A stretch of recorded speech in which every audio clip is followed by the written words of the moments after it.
बच्चों, कैसे हैं आप सब? आशा करती हूँ आप सब अच्छे होंगे, स्वस्थ होंगे। स्वागत है आपका इस कक्षा में। आइए आज हम पढ़ते हैं हिंदी व्याकरण का पाठ 17 निबंध लेखन। निबंध का अर्थ है निबंध अर्थात एक क्रमबद्ध और व्यवस्थित लेख। निबंध किसी विषय वस्तु से संबंधित विचारों का ऐसा क्रमबद्ध और सुव्यवस्थित लेख होता है जिससे हमें उस विषय की विस्तृत या संक्षिप्त परंतु संपूर्ण जानकारी मिल जाती है।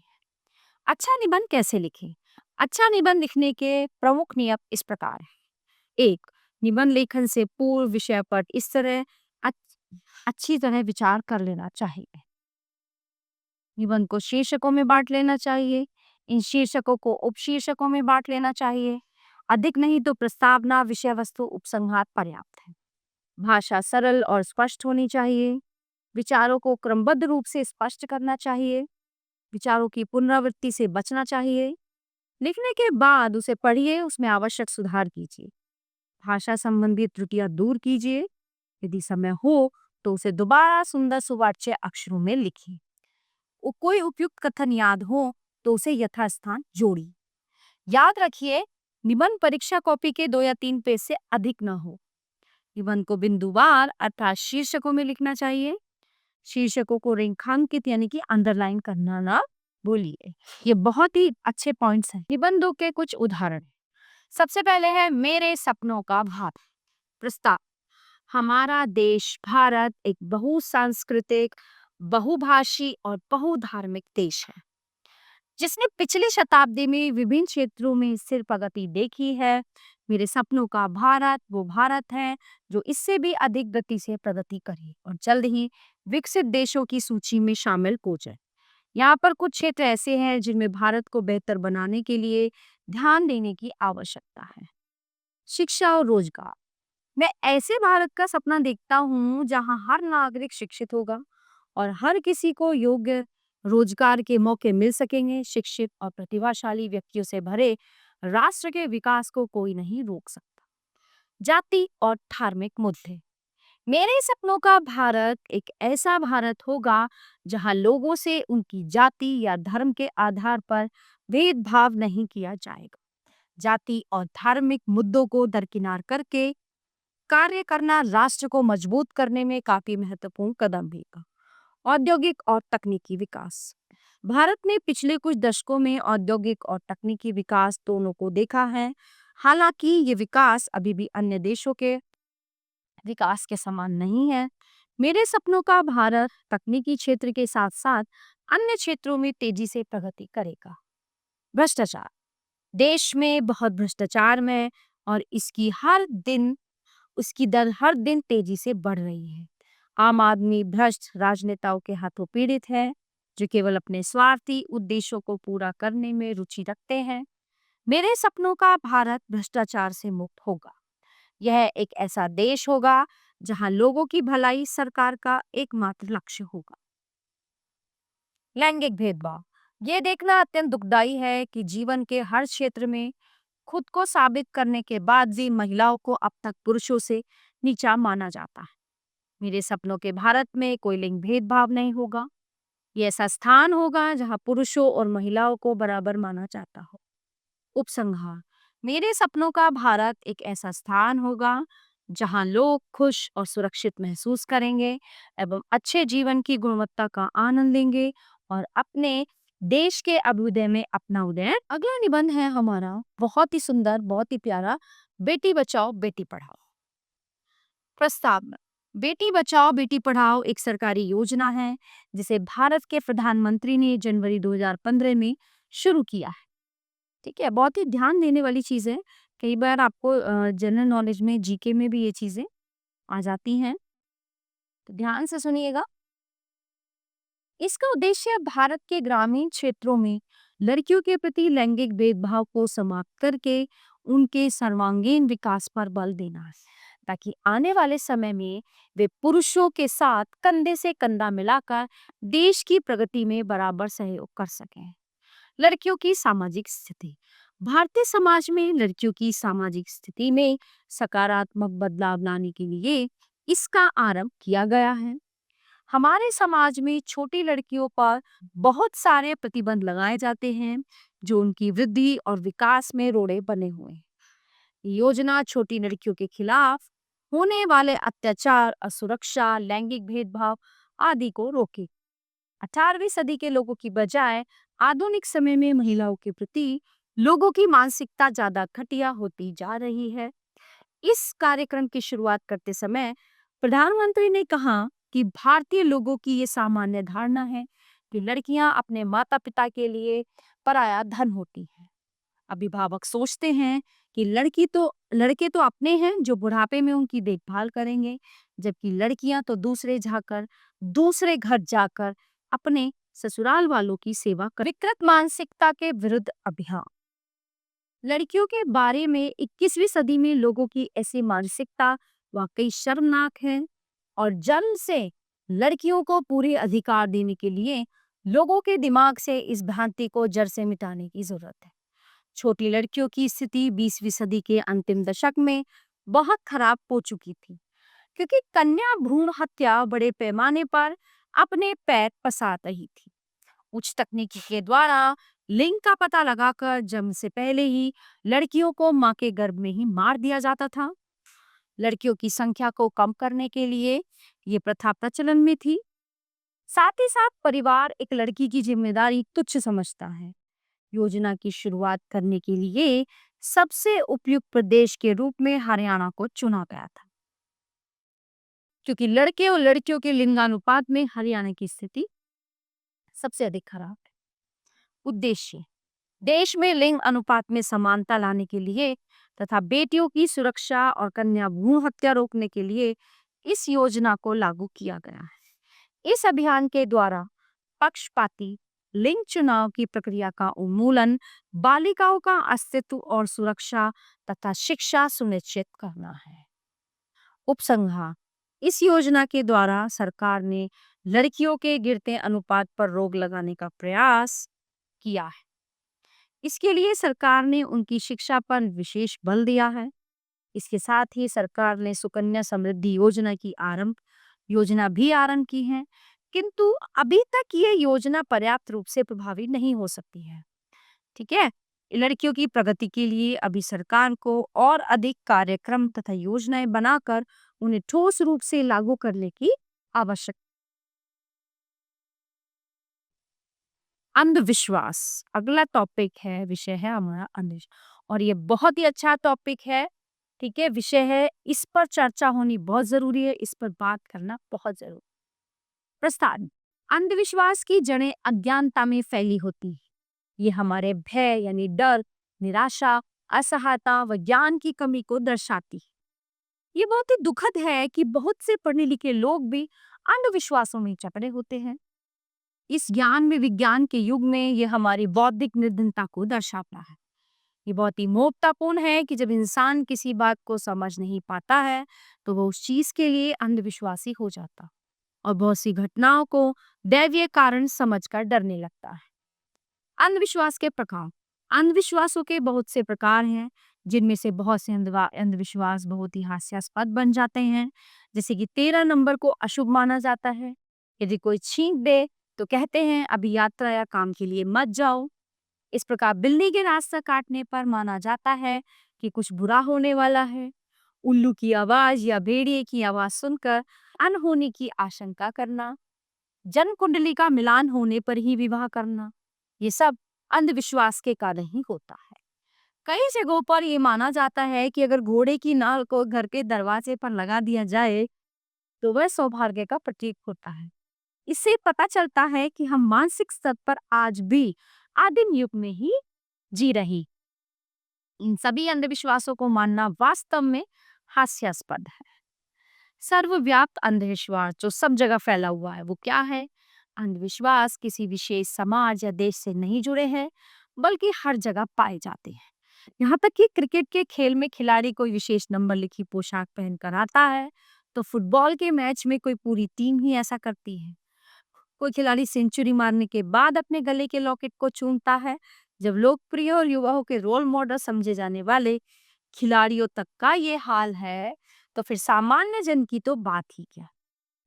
अंधविश्वास में आस्था रखने वालों में अधिकतर गरीब, अनपढ़ व निचले तबके के लोग हैं।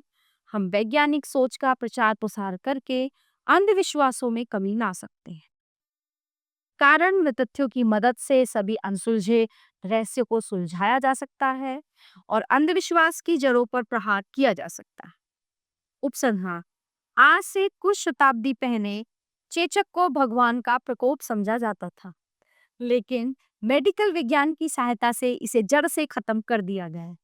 इसके लिए आधुनिक चिकित्सा विज्ञान की प्रशंसा करनी चाहिए। कई बार ईश्वर को प्रसन्न करने के लिए मानव बलि की खबरें सुनाई देती हैं। ये कैसी मूर्खता है। यही अंधविश्वास हमें एक ही समय में हंसाने और रुलाने दोनों का ही कार्य करता है। इसका सुधार सिर्फ लोगों में शिक्षा और ज्ञान के प्रचार द्वारा किया जा सकता है। समाज के सभी वर्गों को अंधविश्वास की जकड़न से निकलने के लिए शिक्षित और व्यापक दृष्टिकोण अपनाना होगा। अगला विषय है हमारा वसंत ऋतु।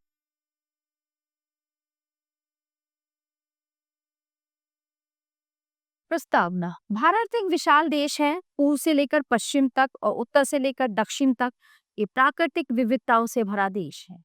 हमारे देश में ऋतुओं में भी विविधता देखने को मिलती है। यहाँ वर्ष में 6 ऋतुएं बारी बारी से आती हैं, जो इस प्रकार हैं: ग्रीष्म, वर्षा, शरद, हेमंत, शिशिर और बसंत। वैसे भी तो सभी ऋतुओं का अपना अपना महत्व और सौंदर्य है, लेकिन में वसंत ऋतु सबसे सुंदर और निराली होती है। इसी कारण वसंत को ऋतुराज या ऋतुओं का राजा कहा जाता है। प्रसिद्ध कवित्री महादेवी वर्मा ने अपनी एक कविता में वसंत का उल्लेख इस प्रकार किया है: नवजीवन में संगीत बहा, पलकों में भर आता दिगंत, मेरे स्वप्नों की निधि अनंत, मैं ऋतुओं में न्यारा बसंत। वसंत का आगमन व प्राकृतिक सौंदर्य। वसंत से पहले शिशिर ऋतु होती है। इस ऋतु को पतझड़ भी कहते हैं। पतझड़ में वृक्षों के पत्ते झड़ जाते हैं और धरती कुरूप दिखाई देने लगती है। ऐसे में वसंत ऋतु नई उमंग और नया उल्लास लेकर आती है। जैसे ही वसंत का आगमन होता है, वृक्षों में नई कोपलें फूटने लगती हैं, धरती फिर से हरी भरी हो जाती है, चारों ओर रंग बिरंगे फूल खिल उठते। इन दिनों खेतों में सरसों के पीले पीले फूल दिखाई देते हैं और पृथ्वी दुल्हन की तरह सजी सबरी दिखाई देती है। मार्च और अप्रैल मास का नाम ही वसंत है। इस ऋतु में न तो अधिक गर्मी ही होती है और ना ही अधिक सर्दी। दिन और रात लगभग बराबर हो जाते हैं। आम के वृक्षों पर बोर महकने लगता है। कोयल पंचम सुर में कूक कूक कर वसंत के आने की घोषणा करने लगती है। फूलों पर मंडराती रंग बिरंगी तितलियां मन को मुग्ध कर देती हैं और भौरे भी गुनगुन स्वर में गाने लगते हैं। वसंत ऋतु के उत्सव। इस ऋतु में वसंत पंचमी का त्योहार आता है। इस दिन लोग पीले वस्त्र पहनते हैं और स्त्रियां गीत नृत्य से अपने मन की प्रसन्नता को व्यक्त करती है। घरों में इस दिन पीले चावल और अन्य पकवान बनाए जाते हैं। एक अन्य त्योहार फुलेरा दूज भी इसी ऋतु का त्योहार है। इसमें बालिकाएं पुष्प एकत्र करके लाती हैं और पास पड़ोस के घरों में जाकर पुष्प वर्षा करती हैं। इस दिन चौराहे पर पूजा करके होली के त्योहार की तैयारी भी शुरू हो जाती है। स्वास्थ्य की दृष्टि से भी इस ऋतु का विशेष महत्व है। इस समय शीत ऋतु का भयंकर प्रकोप जाता रहता है और व्यक्ति के शरीर में नई स्फूर्ति और शक्ति का संचार होने लगता है। वन उपवन आकर्षक लगने लगते हैं। वसंत सौंदर्य, उल्लास, उमंग, नवीनता का प्रतीक है, इसलिए इसे ऋतुराज कहा जाता है। उपसंहार: वसंत ऋतु में चारों ओर का वातावरण अत्यंत सुखद और मनोरम होता है। वसंत जीवन में उल्लास और खुशियों का संदेश देता है। मनुष्य पुरातन कष्टों को भूलकर नवीन सृजन की प्रेरणा इस ऋतु से लेता है। इस ऋतु में हम अपनी सेहत बना सकते हैं। हमें प्रातः जागकर घूमने जाना चाहिए और प्रकृति के इस सजीले रूप को निहारना चाहिए। वास्तव में ऋतु एक वरदान है। कभी कभी हम इतने व्यस्त हो जाते हैं कि चाहते हुए भी प्रकृति के इन रूपों का आनंद नहीं उठा पाते। इसलिए यदि हमारे पास समय है तो हमें इसका आनंद अवश्य लेना। प्रस्तावना: सिनेमा को हिंदी में चलचित्र भी कहते हैं, यानी ऐसे चित्र जो चलते फिरते दिखाई देते हैं। प्राचीन काल में मनुष्य कुछ खेलों और शांत तमाशों के द्वारा अपना मन बहलाया करते थे। आजकल मनोरंजन के अनेक साधन प्रचलित हैं, किंतु इनमें चलचित्र या सिनेमा सबसे लोकप्रिय है। वास्तव में ये विज्ञान की अनुपम देन है। आजकल कोई भी ऐसा छोटा बड़ा नगर नहीं है जहां सिनेमा घर ना हो। सिनेमा का आन आधुनिक सिनेमा का आविष्कार अमेरिका के सुप्रसिद्ध वैज्ञानिक थॉमस एल्वा एडिसन ने किया था। उस समय तक केवल मूक यानी गूंगी फिल्में बनती थी। एडिसन ने मूक चित्रों को हंसना बोलना सिखाया। आगे चलकर सिनेमा रंगीन भी हो गया। पहले ब्लैक एंड व्हाइट था, काला सफेद। सिनेमा की तकनीक सिनेमा की फिल्म मूवी कैमरे की सहायता से तैयार की जाती है। फिल्म स्टूडियो में अभिनय करते हुए अभिनेताओं के चित्र मूवी कैमरे की सहायता से उतार लिए जाते हैं। फिल्म की उसी रील पर उनकी ध्वनि भी अंकित कर ली जाती है। सिनेमा घर में जब प्रोजेक्टर की सहायता से फिल्म को दिखाया जाता है तो कैमरे द्वारा लिए गए दृश्य दर्शक के सामने सजीव होकर आते हैं। ऐसा लगता है कि हमारे सामने ये लाइव चल रहे हैं। सिनेमा का ये आज सिनेमा मनोरंजन का सबसे सस्ता और सर्वसुलभ साधन है।